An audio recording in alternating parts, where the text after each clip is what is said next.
heterossexual, sexo distinto, sexo diferente.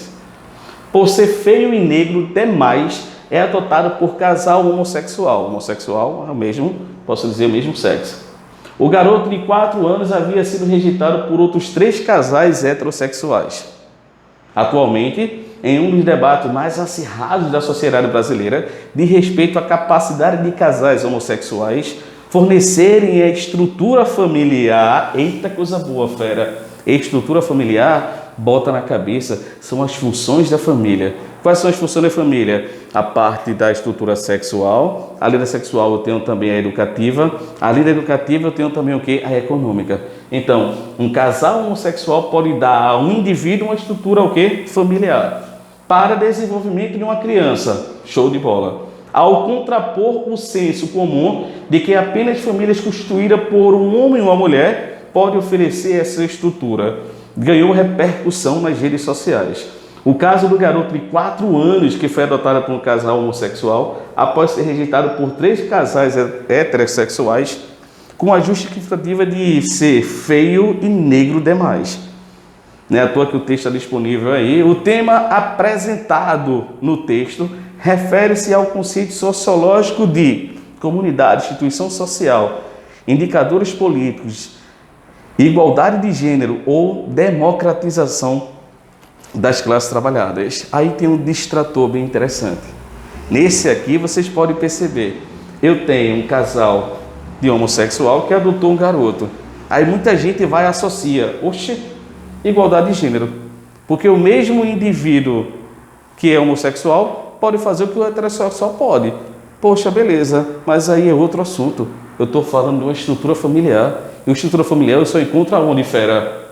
Uma instituição social. Vê como esse distrator ele é perfeito, cara, para levar você ao erro. Então fica atento. Portanto, gente, o correto, letra B, instituição social. Vamos para outra agora? Conhecida como igreja. Eita, puf, é aí que entra os diversos temas polêmicos em sala de aula, tá? Mas eu não quero polemizar aqui. Eu quero que vocês estruturem realmente algo perfeito dentro do organismo de vocês presente em todo momento. Quando a gente fala sobre igreja, meus lindos alunos, quando a gente fala sobre igreja, eu estou falando sobre uma instituição religiosa. E o que é uma instituição religiosa? É onde trabalha 3 sentimentos. Quais são os 3 sentimentos? Temor, onde você tem medo por algo. Veneração, você vai passar a venerar algo, você vai passar a ter, posso dizer, um nomezinho, adoração a determinada coisa, perfeito. E por último, tem o respeito, onde entra para que possa contrapor a veneração e o temor. Mas muita gente fala, poxa Carlos, eu não tenho medo. Poxa, querendo ou não, a gente passa a ter um medo dentro do nosso exterior. Ou medo de que eu possa cometer algum equívoco, de fazer algo que, meu Deus, não vai gostar. Então isso é um temor. Portanto, se eu juntar temor, veneração e respeito, esses 3 sentimentos, eu vou formar a minha fé. E essa minha fé é capaz de coisas que os indivíduos sempre duvidam e sempre realmente questionam. Porque a minha fé trabalha esses 2 poderes aqui, fera. É o poder misterioso e o poder sobrenatural. Não se preocupe na imagem não, tá? A imagem é apenas uma floresta aí, que essa floresta, o slide vai estar disponível para vocês também. E nessa floresta causa inúmeras indagações, inúmeras dúvidas, porque a gente não sabe o que tem ali. É algo misterioso e é algo sobrenatural, porque a gente trabalha a questão da espiritualidade. Portanto, meus lindos alunos, através desses 2 poderes aqui, o misterioso e o sobrenatural, é onde a minha instituição religiosa ela trabalha. Ela trabalha fazendo com que você possa seguir uma determinada linha, um determinado valor da qual ela impõe. Por esse motivo é conhecida como instituição social. É uma das instituições que ela tem muito valor por ser um dos exemplos da função educativa da família. Principal ponto que eu falo muito, né? Enquanto a família vai trabalhar alguns temas polêmicos, ela joga isso para a igreja na questão da formulação da socialização secundária. Portanto, através dela, a igreja ela vai realmente estabelecer novos conceitos ao indivíduo. Beleza? De boa? Vamos trabalhar um pouquinho? Exercitando aí a igreja? Tá aqui. A ausência quase completa de fantasmas na Bíblia deve ter favorecido também a vontade de rejeição dos fantasmas pela cultura cristã. Várias passagens dos evangélicos manifestam mesmo uma grande reticência com relação ao culto dos mortos. Deixar os mortos sepultar os mortos, disse Jesus em Mateus 8,21. E ainda, Deus não é Deus dos mortos, mas Deus dos vivos. E isso também em Mateus 22,32. Por certos numerosos mortos são ressuscitados por Jesus e mais tarde por alguns de seus discípulos. Mas tal milagre, o mais notório possível, segundo a classificação posterior dos hagiográficos, por favor, tá? O que danado é hagiográfico? São escrituras religiosas, beleza? Cadê? Medievais. Não é assimilável o retorno de um fantasma. Não é assimilável o retorno dos fantasmas, ou seja, eles já existiam anteriormente em outras práticas religiosas, mas na cristã a gente está realmente excluindo, tranquilo?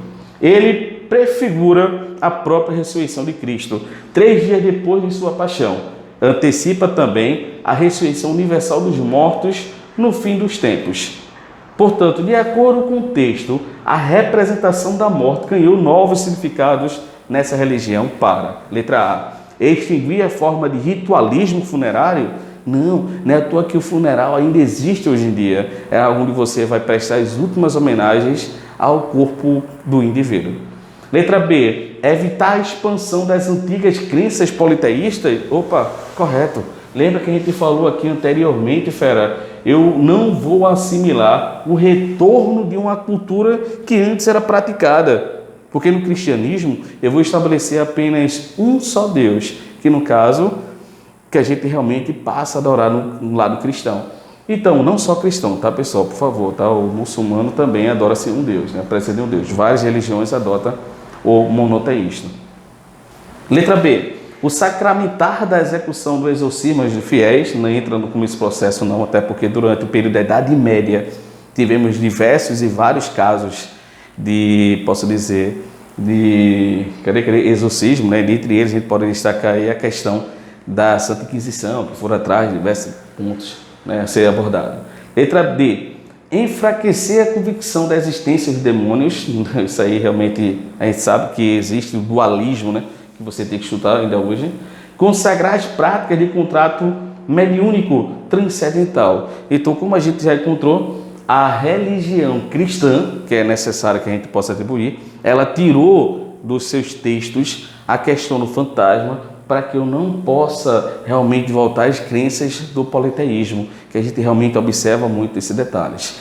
Quem é um adorador de uma série, né, que não vou mentir para você, eu gosto muito de assistir séries, e dentre uma das que eu realmente parei durante o período de férias para assistir, para finalizar, só que ela não finalizou ainda tem novos períodos, é o Vikings, né? Os Vikings começou ali naquele parte ali norte da Europa, vai dominando a Europa, depois a Europa vai dominando aquela parte da Noruega que eles conhecem, que eles passaram a ver por muito tempo. Os Vikings é um exemplo disso, tá? Eles têm a luta deles por conta da sua cultura, que é uma cultura nórdica, que aí eu tenho a existência dos deuses realmente de Valhalla, que eles determinam muito, né? Tem o Thor, eu tenho também Freyr, dentre outros, e eu tenho o lado cristão, aonde defende realmente a existência de um Deus único, beleza? Então não é à toa que a luta por territórios também aparece pela questão religiosa. Então, querendo ou não, a minha religião, através de ser uma instituição social, ela faz uma determinada orientação. Se ela faz uma orientação, meus lindos alunos, pode ter certeza, ela entra nesse grau também do processo, ou um agente de socialização. Tranquilo?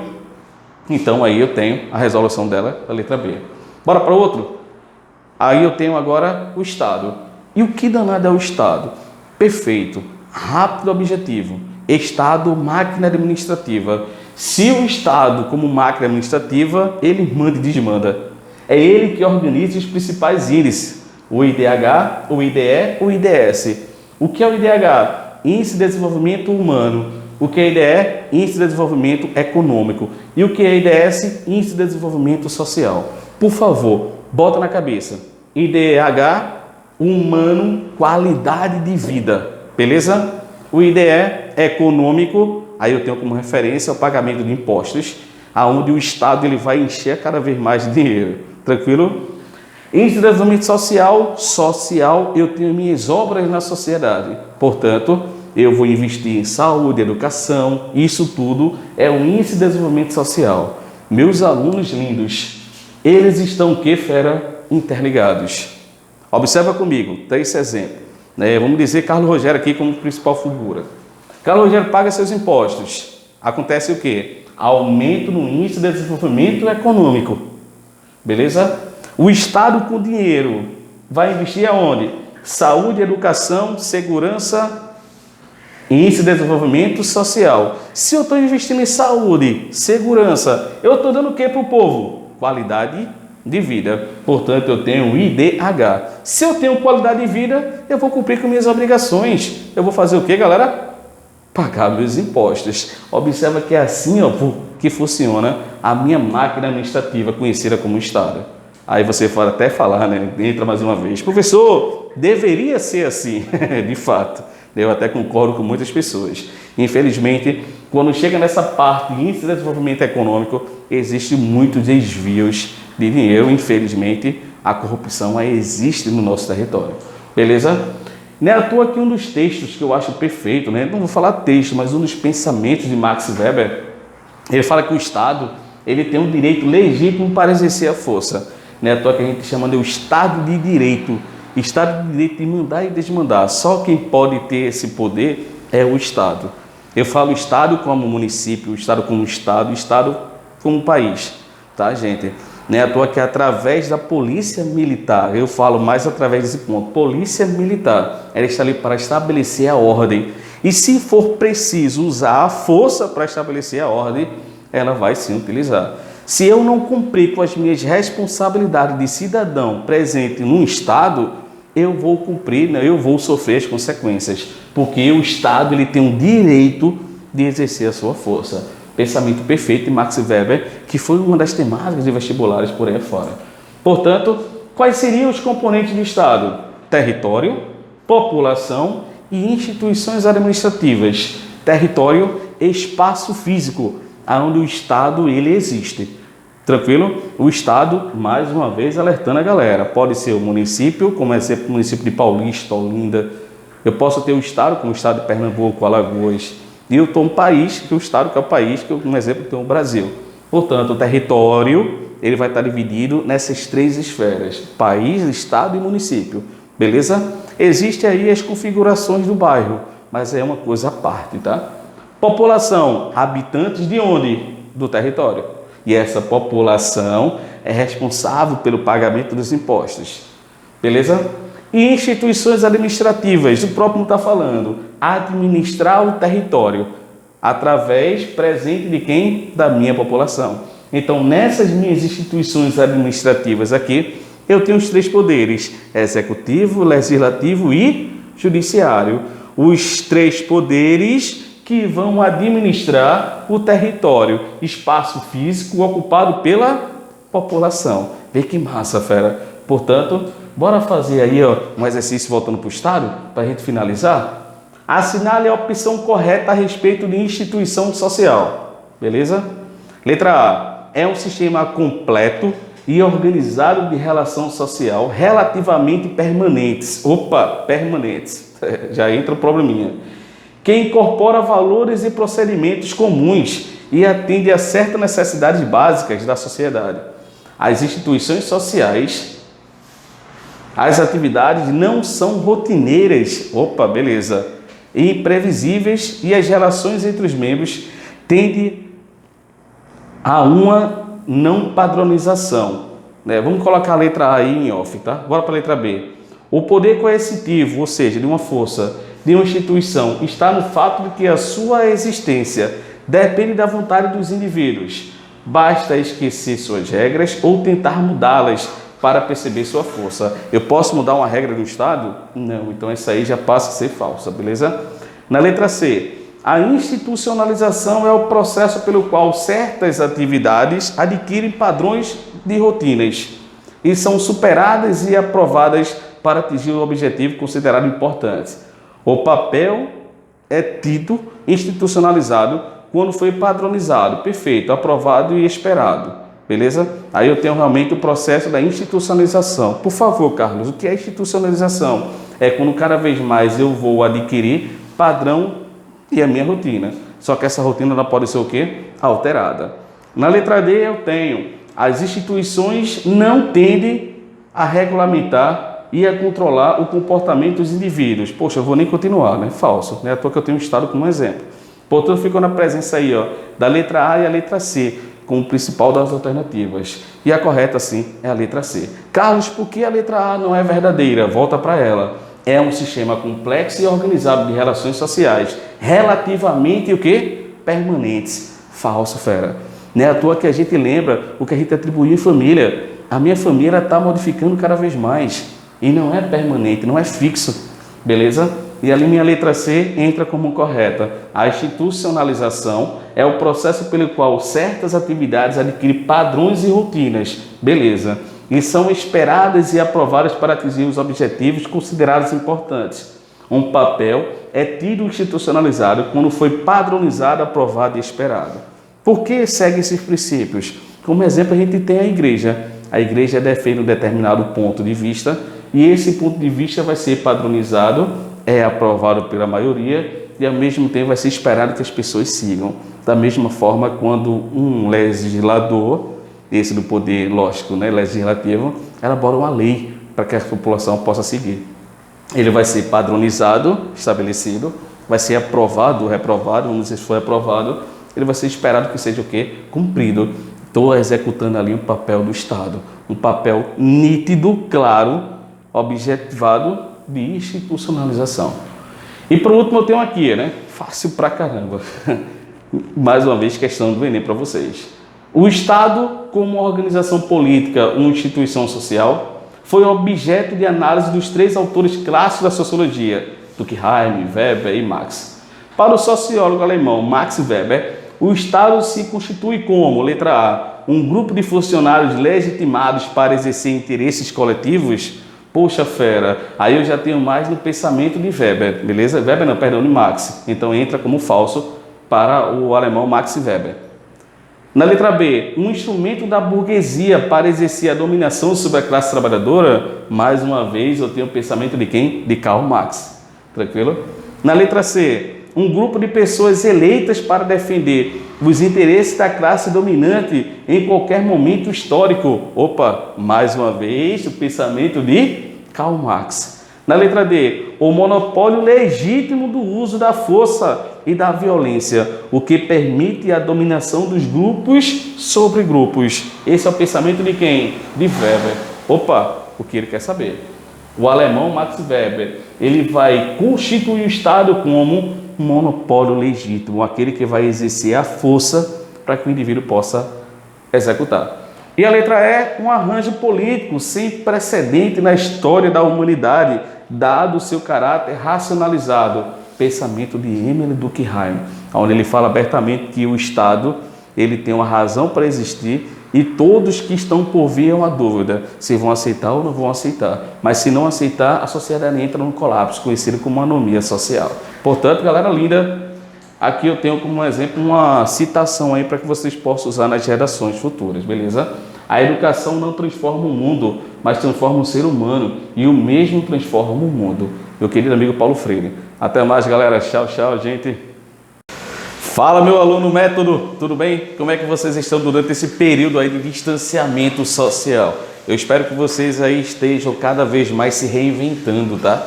Eu estou conversando com minha esposa ontem e minha esposa falou: Carlos, por que não vamos fazer coisas novas para a nossa área profissional? E eu perguntei para ela: poxa, Helena, por quê? Porque toda vez quando iríamos fazer algo novo, você falava: estamos sem tempo. Só que agora, fera, tempo a gente tem de sobra.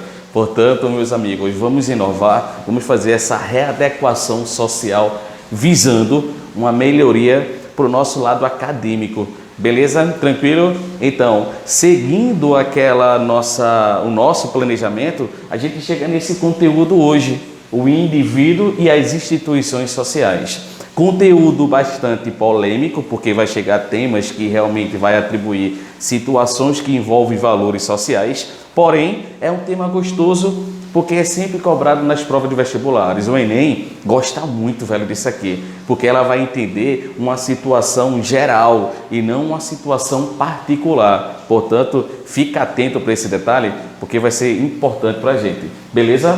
Primeiro ponto, indivíduo. O que danado é um indivíduo? Quando eu falo sobre indivíduo, eu estou falando a respeito do ser humano. Eu estou usando o termo indivíduo porque eu estou usando um sinônimo de cidadão. Por favor, cidadão é aquele indivíduo que está dentro da minha sociedade. Ou seja, cidadão é o ser humano que está dentro da sociedade. Portanto, meus lindos alunos, lembra que a gente em sala de aula, quando a gente estava conversando sobre o início daquela minha disciplina, Sociologia, aí eu falei para vocês a respeito do ser humano. O ser humano é o principal personagem da sociedade. Então, esse ser humano vai ser o centro de estudo da minha sociologia. Ele vai realizar 2 tipos de comportamentos. Lembra disso? Eu tenho um comportamento individual e eu tenho um comportamento o quê? Coletivo. Bora lembrar rapidinho? Comportamento individual, aquilo que você faz sozinho. Não precisa de ninguém. Não é à toa que você pode andar, você pode correr, respirar, você pode realmente, ao mesmo tempo, posso usar o nomezinho, olhar, você pode falar. Poxa, comportamento individual, que é estudado pelas minhas ciências biológicas, porque a biologia estuda o corpo humano. Já o outro tipo de comportamento é o comportamento coletivo, é aquilo que você precisa do outro indivíduo para que você possa se comportar. Aí eu tenho conversar, o tão famoso jogar, me perdoe que muitas pessoas podem até falar, poxa Carlos, beijar também, parou aí, tá? Para não ir mais além. Enfim, ser humano, 2 tipos de comportamentos. E esse comportamento é executado por quem? Pelo indivíduo. Portanto, eu digo e repito, cara, quantas vezes for preciso. Né? À toa que tem aquele ditado popular, né? Água mole, pedra dura, tanto bate até que fora. Não podemos esquecer desses 2 nomes aqui. Sociabilidade, socialização. Socialização, sociabilidade. Carlos, o que danado é isso? Sociabilidade, capacidade natural do indivíduo de viver na sociedade. Socialização é onde você vai assimilar os valores sociais. Então que eu fico brincando. Se eu pegar no estalo de dedo agora, por colocar você no México, você vai saber se virar lá ou você vai morrer de fome? Você vai saber se virar. É o que eu chamo de sociabilidade. Todo mundo tem capacidade natural de viver aonde for. Você não vai realmente, lógico, de fato vai apresentar dificuldades, mas você não vai morrer por conta daquela situação. Você vai procurar alternativas e essas alternativas vai fazer com que você possa crescer cada vez mais. Isso é a minha sociabilidade. Porém, a sociabilidade, aparece a socialização. Se um ano antes, se alguns meses antes de você ir para o México, você aprendesse os valores sociais dos mexicanos, seria melhor ou seria pior? Seria muito melhor. Portanto, isso é que eu chamo de socialização.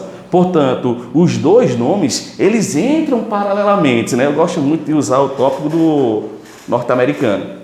Você chegar nos Estados Unidos agora, em Nova York, no estalo de dedo, você vai morrer de fome lá? Não, você vai se virar. Sociabilidade. Mas se você, um ano antes, alguns meses antes, aprendesse o costume norte-americano, socialização, você se daria bem. Portanto, meus alunos do método, botem isso na cabeça de vocês. Não vamos fugir para outros parâmetros. O indivíduo só se torna ser humano na sociedade, só se torna humanizado na sociedade através da socialização, porque ele vai assimilar os valores sociais. Portanto, gente linda, sociabilidade e socialização. Sociabilidade e capacidade natural de você viver aonde for, mas você só aprende os valores sociais se você tiver o quê? Socialização. Então, esses 2 ambientes aqui, eles entram juntos, paralelos. Eu posso viver aonde for, mas eu dependo dos valores sociais para que eu possa me comunicar, para que eu possa cada vez mais exercer aquele ponto de vista social. Então, fera, alguns agentes de socialização que vão favorecer cada vez mais essa comunicação, o que vai lhe tornar humanizado, o que vai me tornar humanizado. Quais seriam esses agentes de socialização? A família, a igreja, o Estado, a mídia, querendo ou não, a mídia influencia cada vez mais, a gente pode perceber o que está rolando agora baseado nesse sistema todo. Eu tenho a escola, eu tenho o trabalho, os grupos sociais e principalmente outros fatores. Carlos, quais seriam outros?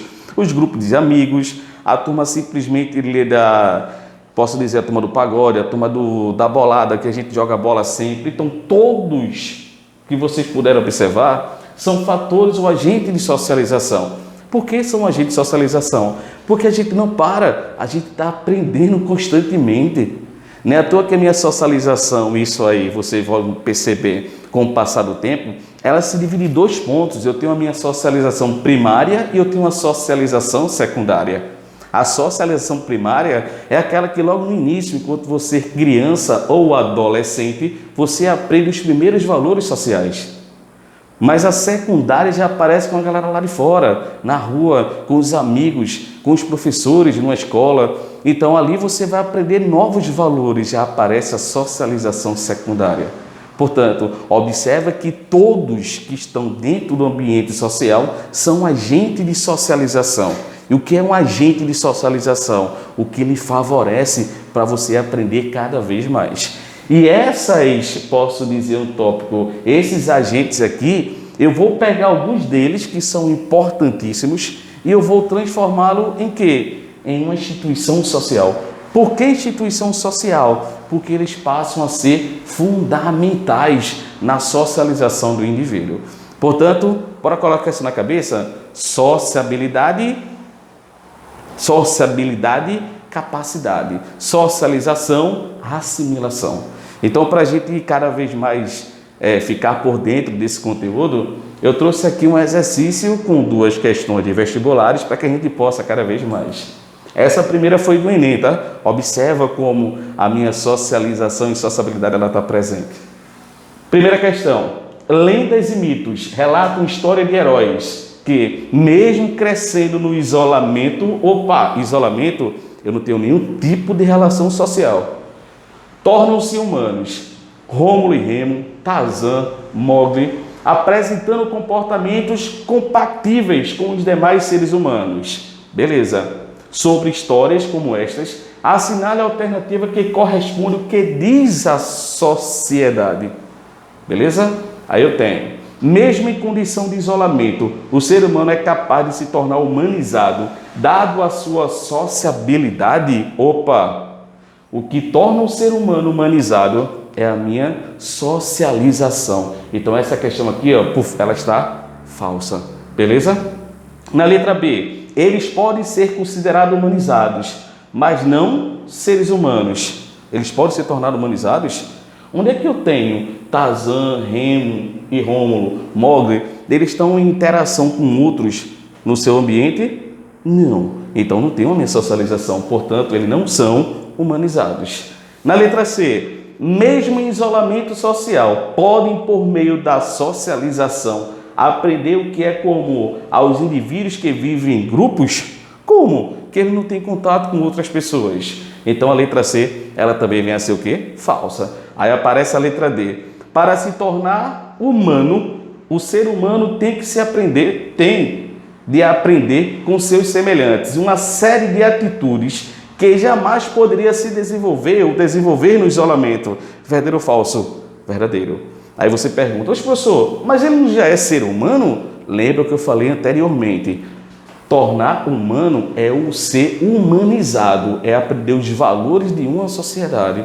Portanto, o correto aí passa a ser a letra D, não tenha dúvidas. Na letra E, a socialização é um processo natural.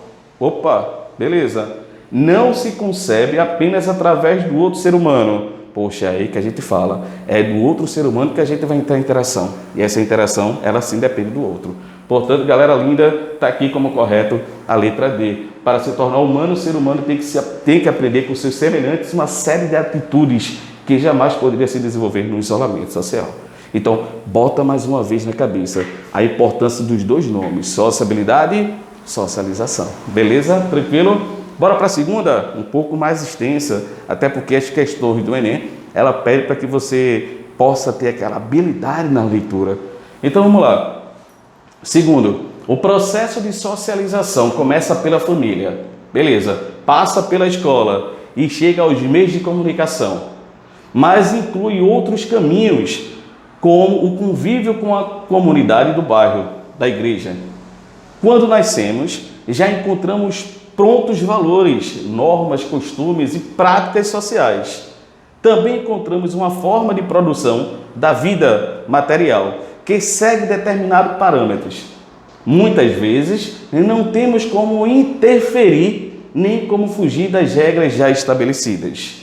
Tranquilo. Marque a alternativa que não corresponde aos processos de socialização. Meus lindos, quando vocês encontrarem esse não, circulem, grifem. Agora pode perceber que nesse texto aqui, ele fala do que eu falei anteriormente. O processo de socialização. Eu tenho a socialização primária e a socialização o quê? Secundária. A primária é quando você nasce, você encontra tudo aquilo ali pronto, você absorve aquilo, você assimila aquilo. Mas quando você sai, vai encontrar com os amigos, vai assistir um determinado culto na igreja, você vai assistir uma determinada aula de um professor, os seus valores eles modificam. Aí entra o que a gente chama de socialização secundária. Beleza? Mas é bom e necessário socialização, assimilação dos valores, o que torna você humanizado. Tranquilo? O que me torna também humanizado. Letra A, o que não corresponde, viu gente? Ao processo de socialização. Letra A, o processo pelo qual os indivíduos formam a sociedade e são formados por ela é chamado de socialização.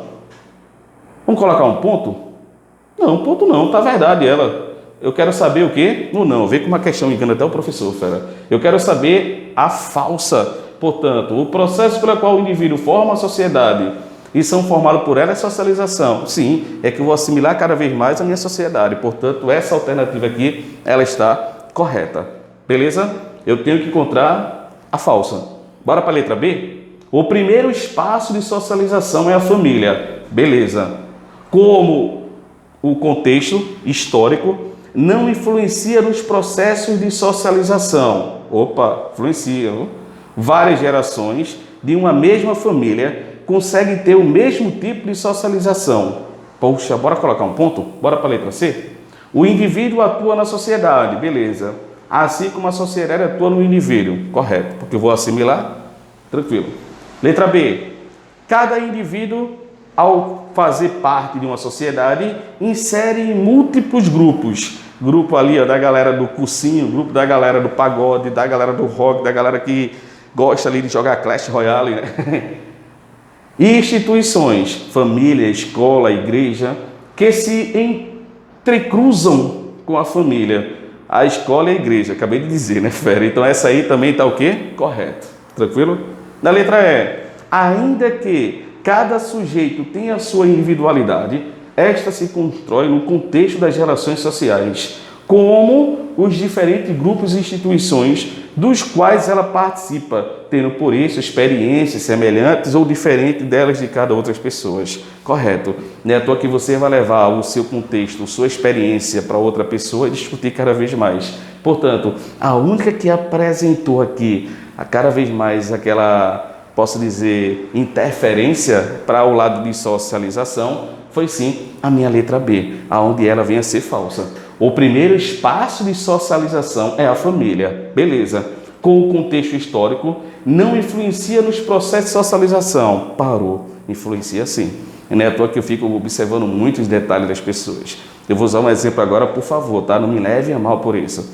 Mas vocês podem observar, aquelas famílias cristãs, seja ela evangélica ou seja ela católica, você pode perceber que os meninos, logo cedo, eles vão aprender naquela linha, naquela determinada regra. Então as pessoas ignoram outros fatores para que o seu filho ou a sua filha siga naquele caminho. Aquilo é a socialização primária. Mas com o passar do tempo, até porque a minha sociedade ela não é estática, ela modifica cada vez mais, o indivíduo ele vai assimilar coisas novas, coisas diferentes. Portanto, fera, ele vai sim influenciar, a mídia vai influenciar ele, tantas outras coisas também vão influenciar. Portanto, essa alternativa aqui, ela passa a ser a alternativa falsa.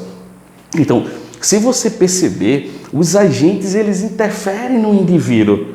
Se ele interfere no indivíduo, esses agentes, eles passam a ser considerados como uma instituição. Portanto, o que é uma instituição social? Toda forma ou estrutura de caráter é o quê? normativo.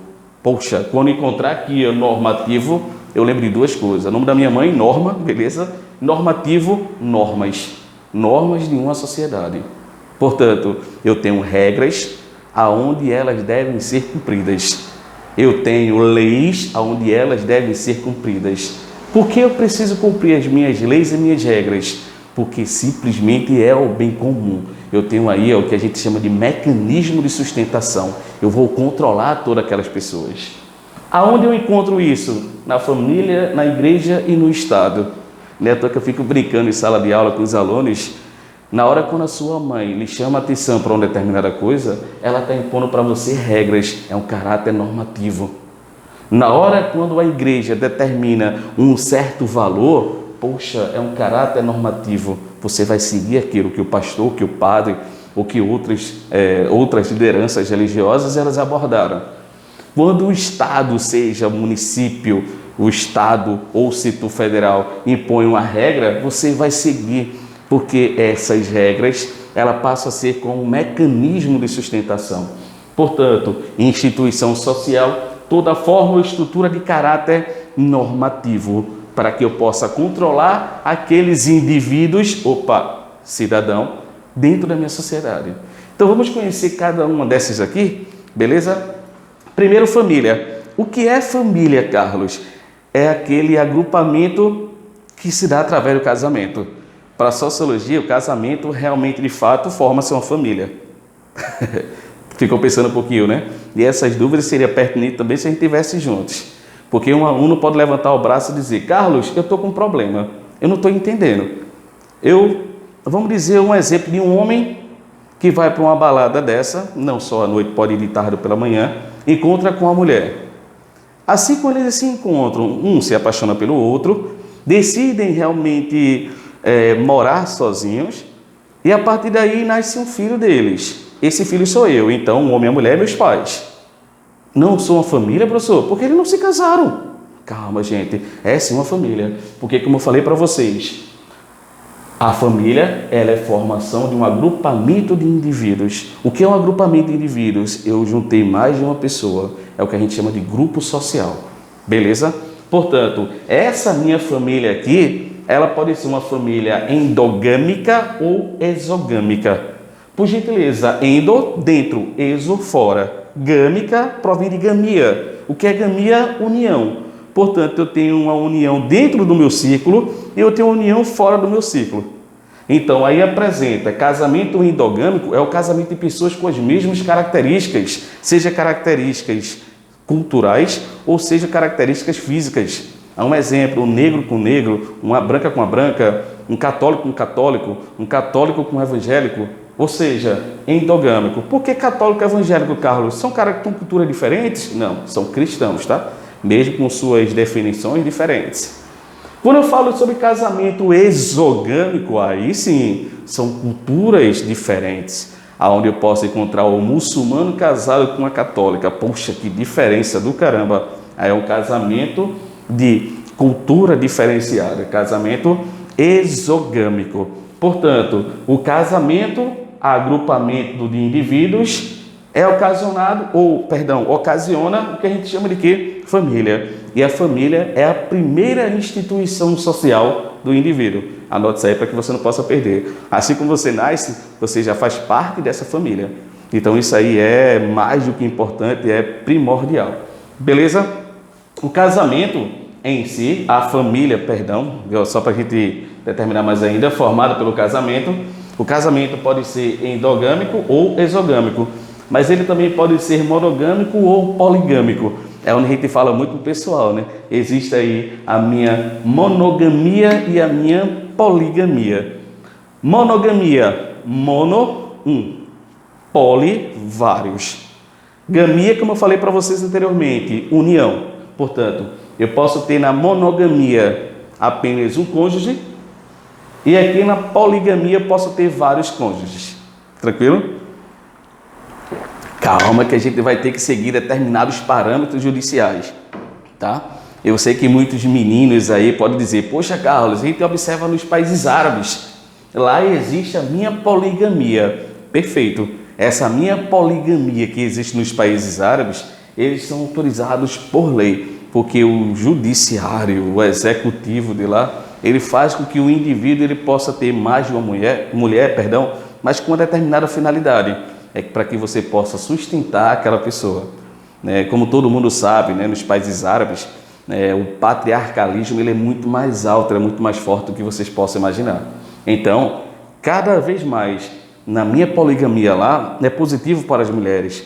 Por que positivo para as mulheres? Entre aspas, tá, gente? Porque elas vão ter mais direitos associados àquele homem. Então, aí o executivo realmente ele atribui para isso. Quando vocês estiverem com dúvidas sobre isso, poxa, pode mandar lá aquela mensagem que a gente vai solucionar cada vez mais essas coisas. Aqui no Brasil a poligamia já é proibida, eu não tenho realmente essa permissão pelo judiciário, onde apenas permite que você possa ter o casamento o quê? Monogâmico, beleza? No meu casamento monogâmico apenas um cônjuge, então perfeito, acabou-se. Mas quando eu chego na questão da minha poligamia, eu tenho 3 tipos. Eu tenho a minha poliginia, poliandria e o poliamor. O que é a poliginia? É um casamento de apenas um homem com várias mulheres, beleza? Não sei como ele vai aguentar. Uma, acredito que dá uma dor de cabeça do caramba, várias é bronca. Poliandria, a mesma coisa, só que é o casamento de uma mulher com vários homens. Também não sei como ela vai aguentar. Um homem dá uma dor de cabeça, imagine 2, 3, 4, 5, enfim. E o poliamor são outros tipos de relacionamento que se forma o agrupamento de indivíduo, ou seja, a família. Aí você vai dizer, como, Carlos, um casamento de uma mulher com uma mulher ou com várias mulheres, um casamento de um homem com vários homens, então isso é o que a gente chama de poliamor. Ou, em outras palavras, diversas formas de estabelecer uma nova família.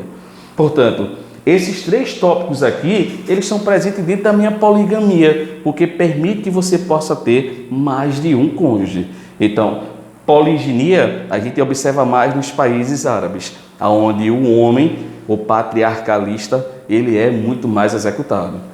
Já a poliandria, a gente observa mais nas comunidades africanas, beleza? Onde lá eu tenho uma sociedade matriarcalista, olha o nomezinho, tá? Matriarcalista, a mãe, a mulher é referência.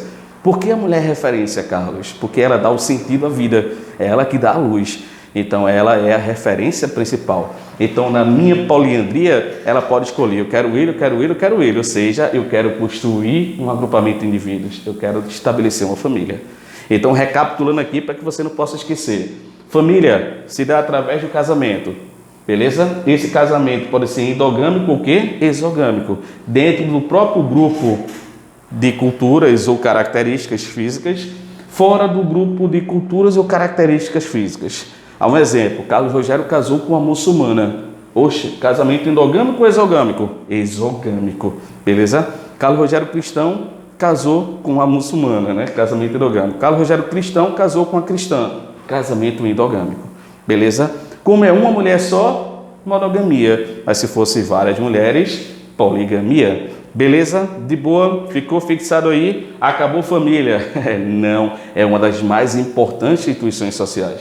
Portanto, a minha família ela passa a ter 2 tipos, que aí que você pode realmente ficar atento a esse detalhe, tá? Eu tenho uma família conjugal ou nuclear, o próprio nome está falando, gente, conjugal. O que é conjugal? Cônjuge é onde você está casado com aquela mulher e você mora na mesma casa. Então, quem mora naquela mesma casa, o pai, a mãe e o filho, conjugal ou nuclear, é o núcleo da família. Mas espera aí, só isso é minha família? Minha família é muito grande. Puf, aí entra o segundo tipo. É o que eu chamo de família consanguínea ou extensa. Aí entra avó, entra tio, entra primo, entra cada vez mais aquele grau parentesco. Estou aqui quando estou isso em sala de aula com os meninos do ensino médio, eu peço para que eles, uma atividade bem interessante, que eles postem nas redes sociais qual o tipo da família deles, se é família conjugal ou família consanguínea, que mora na sua residência. Então, se você na sua residência mora só você, seu pai, seu irmão, família conjugal. Mas se na sua residência mora você, seu avô, seu tio, posso dizer, sua cunhada, já é família o que, fera? Consanguínea. Então, esses 2 tipos entram no processo de formação do que a gente chama de importância para a família. Por que a família é tão importante? Porque ela passa a ter algumas funções. E quais são as funções da família? 3 funções: sexual, educativa e econômica. Pessoal, Não interessa se a sua família ela possa ser monogâmica, poligâmica, endogâmica, exogâmica, se ela é extensa ou se ela é nuclear. É necessário que toda família, ela como instituição social, ela tenha essas 3 funções aqui. Porque se ela não tiver essas 3 funções, me perdoe, ela não pode seguir como uma instituição social. Porque instituição social, como eu falei anteriormente, é toda forma e estrutura de caráter o quê? Normativo. Eu tenho que seguir regras. Então, eu tenho que ter o sexo no casamento, mas por que eu tenho que ter o sexo no casamento, Carlos? Não é apenas para a obtenção do prazer, tá, gente? Mas o sexo no casamento é para que você possa reproduzir cada vez mais a raça humana. Então, é o primeiro item, é a primeira importância. Não é à toa que alguns livros de sociologia, eles abordam isso. Não só sociologia, geografia também. Na hora que a gente fala sobre função da família, existe a primeira, a função sexual ou reprodutiva, beleza? Uma coisa que é bem interessante na nossa legislação brasileira, se você casou com uma determinada pessoa e essa pessoa se nega à prática sexual, você pode pedir o anulamento do casamento, é o que a gente chama de desquite. Então, a primeira função do casamento é a prática sexual. A segunda é educativa. Por que educativa? Porque você vai mostrando aos indivíduos os valores da minha sociedade. Lembra o processo de socialização? Você vai repassar para os meninos cada vez mais aquela situação acadêmica deles, cada vez mais aquela situação da qual ele vai aprender cada vez mais. Beleza? Já a segunda função econômica. O que é função econômica? É através da atividade de subsistência. Se eu coloquei no mundo 2 filhos, eu tenho que dar assistência àqueles 2 filhos até quando eles tiverem a sua autonomia ou a sua independência. Não é à toa que se caso o Carlos, que tem uma filha só, a Maria Carolina, se caso eu não der a atenção para ela, a educação a ela, a alimentação a ela até a sua maioridade, Carlos ele pode ser penalizado por lei. Mas poxa, Carlos não trabalha, Carlos não estuda, Carlos não tem nada. O grau é responsável agora é transferido para outro parente, no caso a minha mãe ou meu pai. Então eu tenho que repassar de maneira geral todos os ambientes. Não é à toa que a gente lembra para vocês, tá? Eu tenho 2 tipos de família, não só a família conjugal, mas a família consanguínea também. Então não esqueça esse detalhe não, tá, gente? Esses pontos que eu acho bem interessante para que vocês não se percam, essa minha função sexual, educativa e econômica, elas passam a ser de maneira bem executiva, bem importante para que a gente não possa cada vez mais se perder, cada vez mais ficar ao lado perdido. Tranquilo, galera linda?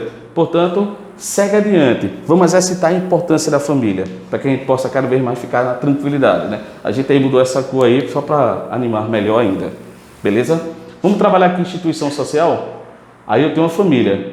Portanto, aí na família eu tenho a instituição instituição familiar é essencialmente dinâmica. E este dinamismo tornou-se muito visível na segunda metade do século XX. Não só no Brasil, mas em praticamente todo o mundo ocidental. A família tradicional foi adquirindo contornos nunca antes imaginados. A nova configuração da família levaram a sociedade, inclusive os cientistas sociais, a anunciarem a falência dessa instituição social. A falência da instituição social família, só porque ela modificou cada vez mais. Mas não era o fim, e sim uma prova da imensa capacidade criativa do ser humano de adequar-se às novas necessidades e novos valores. Poxa, gente linda, tudo que a gente debate, tudo que a gente conversa isso, eu quero que você realmente pare um pouco para pensar. A minha família, ela está se alterando cada vez mais. Muitos cientistas sociais falaram que a família nem sequer poderia mais existir, não existe mais essa instituição. Mas eles se enganaram. A família, ela se adequa cada vez mais. Lembra no início, não vou falar no início do vídeo, mas no início quando eu falei para você, instituição família, eu disse para a galera, a minha sociologia defende a minha família através do casamento. Mas quantos indivíduos por aí formaram um agrupamento, não casaram, mas constituíram a família? Então a minha sociologia, ela muda, ela tem esse parâmetro, ela não é estática. Portanto, gente linda, de acordo com essas mudanças todas, bora para a alternativa? Segundo o texto, é correto afirmar que, letra A, A instituição família se caracteriza por ser essencialmente matrilinear, dinâmica e imutável. Primeiramente, vamos procurar o significado das palavras. Matrilinear é onde eu tenho realmente a referência de uma mulher e essa mulher vai ser levada adiante como mais importante. Poxa, pode ser sim, né? Tu que é chefe da casa de algumas famílias, eu tenho a mulher como referência. Mas quando chega em imutável, gente, imutável quer dizer aquilo que não muda, é fixo. O próprio texto fala, a minha família ela muda cada vez mais. Então isso aqui é completamente o que? Fera falso. Beleza? Bora para a letra B? Atualmente, as famílias se configuraram de maneira distintas. Certo ou errado? Certo. Não é à toa que eu tenho diversos tipos de pessoas diferenciadas, né? Mas vamos para a letra C. Existe uma estrutura familiar que deve ser seguida por toda... Eita, fugiu. Por toda a sociedade tida como correta. Espera aí, mais uma vez repetindo. Existe uma estrutura familiar que deve ser seguida por toda a sociedade tida como correta. Eu tenho apenas um tipo de família certa, objetiva? Infelizmente não, gente.